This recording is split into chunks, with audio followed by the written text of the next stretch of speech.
بسم اللہ الرحمن الرحیم۔ السلام علیکم ورحمۃ اللہ وبرکاتہ۔ ماہرہ اسلامک ٹی وی کی طرف سے ایک نئی ویڈیو کے ساتھ حاضر ہوں۔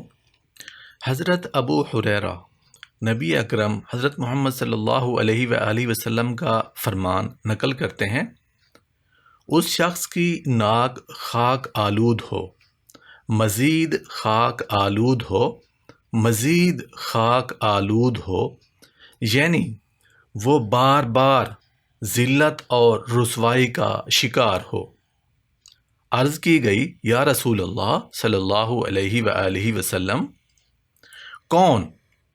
آپ صلی اللہ علیہ وآلہ وسلم نے فرمایا، جو شخص اپنے والدین کو بڑھاپے کے عالم میں پائے، ان میں سے کسی ایک کو یا دونوں کو، اور پھر ان کی خدمت بدولت جنت میں داخل نہ ہو، یعنی اپنے والدین کو پائے، ان میں سے کسی ایک کو یا دونوں کو، اور ان کی خدمت کر کے جنت کو حاصل نہ کر سکے، تو ایسا شخص کے لیے حضور صلی اللہ علیہ وسلم نے ذلت اور رسوائی کے لیے بد دعا کی، یعنی اس کی ناک خاک آلود ہو، یعنی اسے بار بار ذلت اور رسوائی ملے، ذلت اور رسوائی کا وہ شکار ہو، ایسا شخص جس نے اپنے والدین کو پایا ہو اور ان کی خدمت کر کے جنت کو حاصل نہ کر سکا ہو۔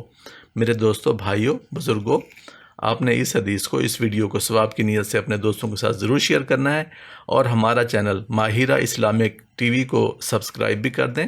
Thanks for watching.